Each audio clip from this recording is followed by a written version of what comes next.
Hello' বন্ধুসকল, কেনেকুৱা? আশা কৰিছোঁ আপোনালোকে ভালে আছে। প্ৰথমতে নতুন বছৰ আৰু মাঘ বিহুৰ বহুত শুভেচ্ছা জ্ঞাপন কৰিলোঁ। আজি আমি গৈ আছোঁ যোৰহাটৰ 3খন গাঁৱলৈ, য'ত আমি কিবা এটা বস্তু চাব যাম। কি চাব যাম ভিডিঅ'টো আগত গৈ আপোনালোকে দেখিব। বৰ্তমান আমি সোণাৰী গাঁও 1 নম্বৰ ৰাস্তা দি গৈ আছোঁ আমি। ব'লক আপুনি দৃশ্যটো এনজয় কৰক।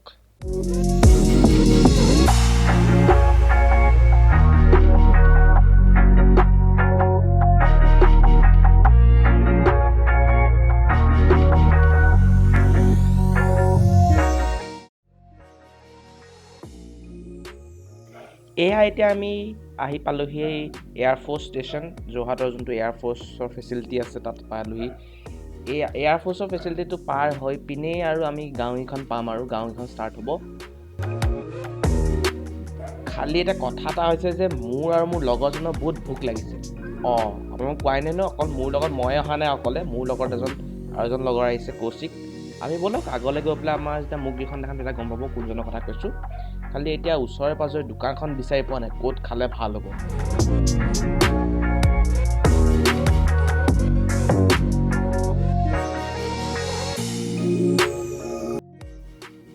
অলপ ৰখি ল'লোঁ, ভোক লাগিছিলে কৈছিলোঁ যিহেতু। এইখন আমাৰ দোকানতে খাই ল'লোঁ, দাদাৰ দোকানতে। দাদাই তেতিয়া কৈছে যে ওচৰত কি চাব লগা জেগা আছে। আহক ব'লক, আৰু অকণমান দূৰ গৈ পেলাই আমি পামগৈ আৰু ব'লক।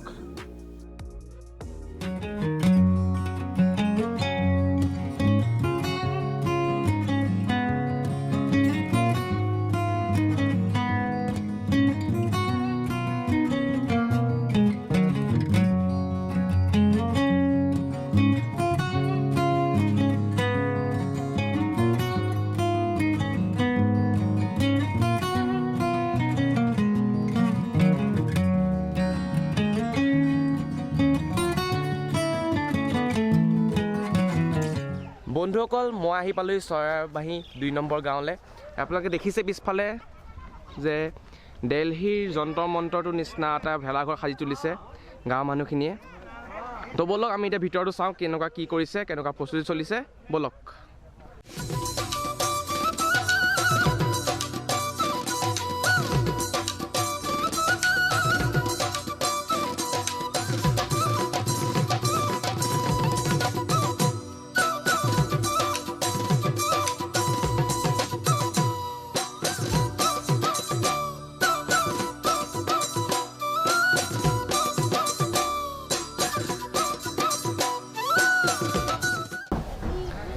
ৰাইজ, আমি চৰাইবাহী 2 নম্বৰ গাঁৱত যিহেতু আপোনাক আছোঁ গম পাইছেই।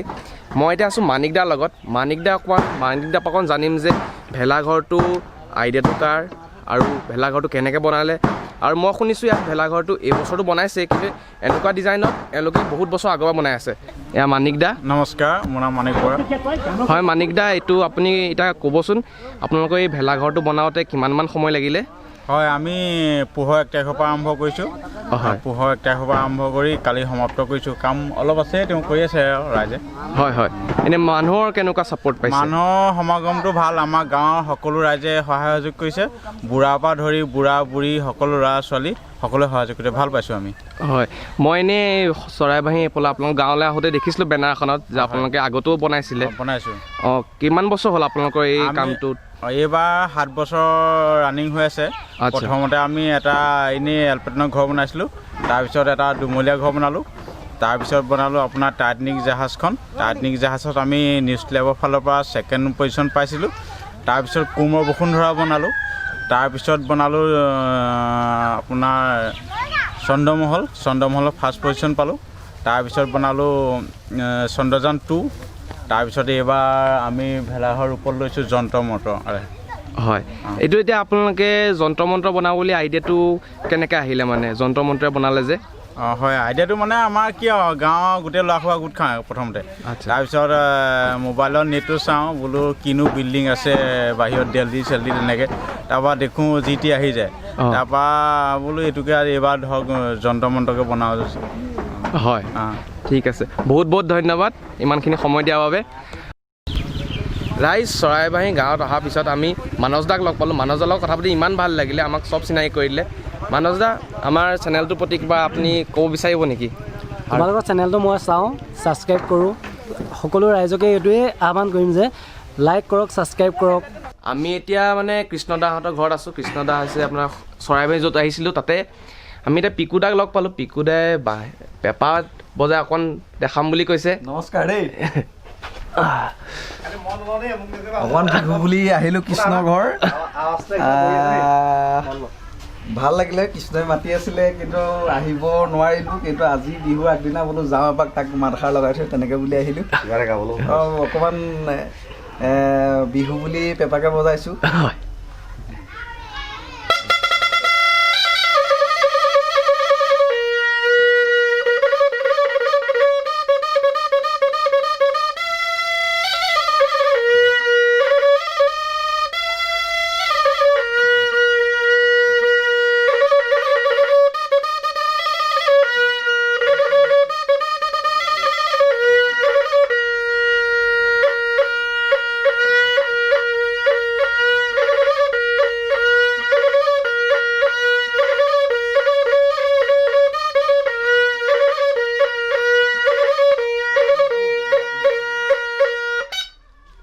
বহুত সুন্দৰ।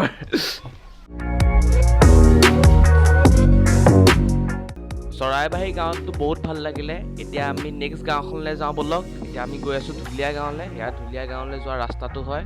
ব'লক ঢুলীয়া গাঁৱত গৈ আমি চাওঁ কেনেকুৱা ভেলাঘৰ তেওঁলোকে সাজি তুলিছে।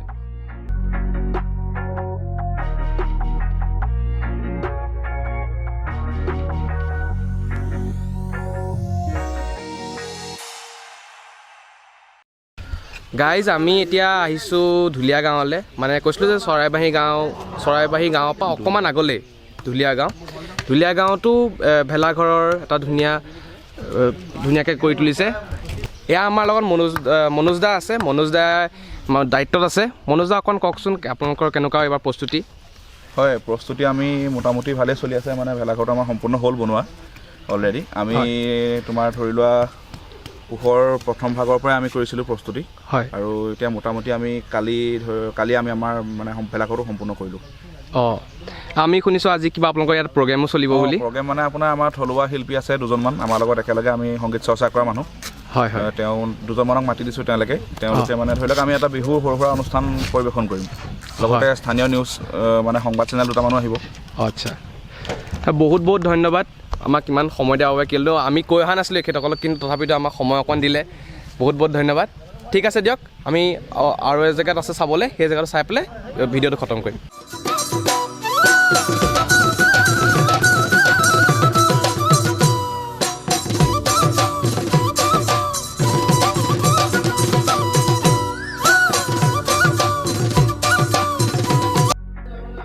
ব'লক আজিৰ শেষ ভেলাঘৰটো আমি চাবলৈ আগবাঢ়োঁ। এতিয়া আমি পকামৰালৈ গৈ আছোঁ। পকামৰাতে গাঁওখন আছে। ব'লক গৈ আছোঁ। ৰাইজ আপোনালোকে চাগে ভাবিছে মই ৰংঘৰ আহিছোঁ। হয়, ৰংঘৰ আহিছোঁ, কিন্তু এইটো ৰংঘৰ শিৱসাগৰ নহয়। এইটো ৰংঘৰ আমাৰ যোৰহাটত আছে। আৰু এইটো এটা ভেলাঘৰ। আপোনালোকে চাব পাৰে এইটো ভেলাঘৰ। এইবাৰ ৰংঘৰৰ ৰূপ দি কৰিছে। এয়া চাইডত অসমৰ মেপখনো আছে। ইয়াতে অকণমান কৰিছে ফাংচন কৰি থকা। আৰু সেইপিনে অকণ পোহৰটো দেখিলে চাগে আপোনালোকে ধৰিব নোৱাৰিব, কিন্তু সেইফালে ইয়াত শিৱসাগৰৰ যোনখিনি আছে গোটেইখিনি ইয়াত দেখিবই। ইয়াত আপোনাৰ এতিয়া যেনেকৈ ম'হৰ যুঁজো পাতিছে। ম'হৰ যুঁজৰ প্ৰতি হেৰিও আছে, এইফালে আছে। কিন্তু পোহৰটো দেখিলে দেখিব। তাকে বহুত ভাল লাগিছে। খালি দেৰি হ'ল অকণমান, আমাৰ পোহৰটো গুচি গ'ল। আমি আহোঁতে আমাৰ অকণ লেট হ'ল। আমি বাকী কিঘৰ যোনকেইটা ভেলাঘৰ চাই আহিলোঁ, মানে অকণ সময় লাগিলে। কিন্তু ইয়াত আহি বহুত ভাল লাগিছে। আমি অলপ দেৰি পিছত ইয়াৰ যোনে ৰূপ দিছে গোটেই ভেলাঘৰটোক, তেখেতৰ লগত কথা পাতিম। ঠিক আছে ব'লক, তেতিয়ালৈকে আমি অকণ এনজয় কৰোঁ কিছুমান শ্বৰ্টছ।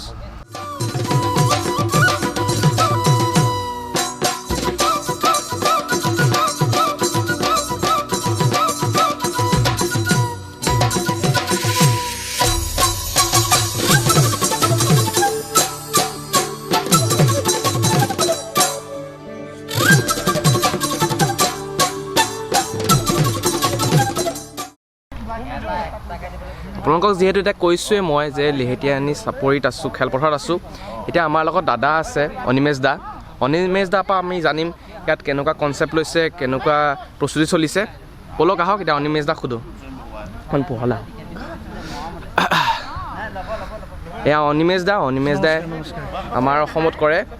অনিমেশ দা ক'বচোন আপোনালোকে কনচেপ্টটো কিহৰ লৈছে আৰু কেনেকুৱা প্ৰস্তুতি চলাইছে আপোনালোকে? কনচেপ্ট বুলিবলৈ একো নাই, আমি অসমীয়া বাপতি সাহোন ভোগালী বিহু উদযাপনহে কৰিব বিচাৰিছোঁ। যিহেতু ভোগালী বিহু অসমীয়া বিহু বুলি ক'লে অসমীয়া সংস্কৃতি। হয়, প্ৰথমে চিন্তা কৰিলোঁ অসমৰ মেপখন আমি নিৰ্মাণ কৰোঁ খেৰেৰে।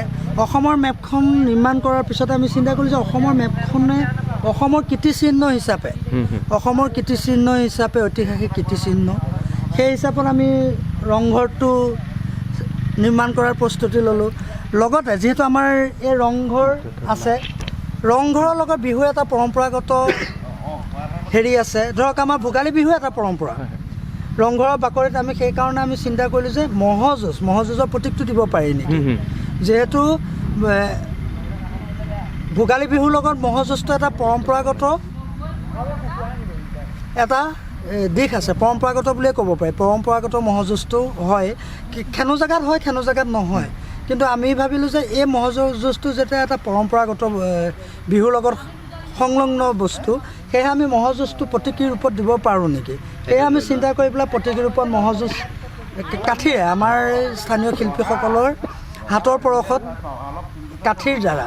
বাঁহৰ কাঠিৰ দ্বাৰা আমি নিৰ্মাণ কৰি উলিয়ালোঁ। চিন্তা কৰিলোঁ যে যিহেতু ভীষ্মৰ নশ্বৰ দেহ মকৰ সংক্ৰান্তিৰ দিনাখন দাহ কৰা হয়, তেওঁ নশ্বৰ দেহ আগদিনাখন ভীষ্মক মৃত্যুৰ প্ৰাক্ষণত আমাৰ ভোজ ভাত খায় তেওঁৰ নশ্বৰ দেহৰ সন্মুখত হেৰি কৰি। সেয়েহে আমি ভাবিলোঁ যে ৰথত আমি অৰ্জুন আৰু কৃষ্ণক যদি আমি মূৰ্তি আকাৰে খেৰৰ জুমুঠিৰে আমি নিৰ্মাণ কৰিছোঁ ৰাখিব পাৰোঁ, তেওঁৰ সন্মুখত যদি পিতামহ ভীষ্মৰ যদি সৰসজ্জাৰ চিহ্নটো আমি ৰাখিব পাৰোঁ, লগতে যদি মেজি ভাগ যিভাগ পুৱা মেজি জ্বলাওঁ সেই ভাগ যদি ৰাখিব পাৰোঁ, তেন্তে এই ভেলাঘৰৰ বাকলিলৈ যেতিয়া আহিব আমাৰ উঠি অহা প্ৰজন্মৰ শিশুসকল আহিব, সেইসকলে যদি মাক বাপেকক সোধে যে মা এই মেজিটোৰ কাষত যে এয়া ৰাখিছে এয়া কোননো, তেতিয়া মাক বাপেকে ডেফিনেটলি বুজাই দিবলৈ বাধ্য হ'ব যে এয়া পিতামহ ভীষ্ম, আৰু ভীষ্মকে সেইদিনাখন মানে পুৱা জ্বলোৱা যায় আৰু আমি সেৱা লওঁ সেই মেজিত। সেই উদ্দেশ্যে এই গোটেই প্ৰক্ৰিয়াটো আমি হাতত লৈছিলোঁ। দাদা কথা শুনি বহুতে ভাল লাগিলে আৰু সঁচাকৈ কনচেপ্টটো বহুত ধুনীয়া হৈছে। আপোনালোকে দেখিব পালে যে এতিয়ালৈকে ইয়াতে অসমৰ মেপখনো আছে, ৰংঘৰো আছে, ফাংচনো আছে, যোনখিনি চব বস্তুখিনি আছে। আচলতে ভীষ্ম সৰসজ্জা, অৰ্জুন আৰু ম'হযুঁজখিনিও আছে। ঠিক আছে, এতিয়া আমাৰ আজি চেনেলটোৰ পৰা এই ভিডিঅ'টো ইয়াতে শেষ কৰিছোঁ। ঠিক আছে, আন এটা ভিডিঅ'ত লগ পোৱাৰ প্ৰতিশ্ৰুতিৰে আজি ভিডিঅ'টো বিদায় লৈছোঁ। ধন্যবাদ। ভাৰ্চ চেনেল অসমীয়া ছাবস্ক্ৰাইব কৰক, লাইক কৰক, শ্বেয়াৰ কৰক।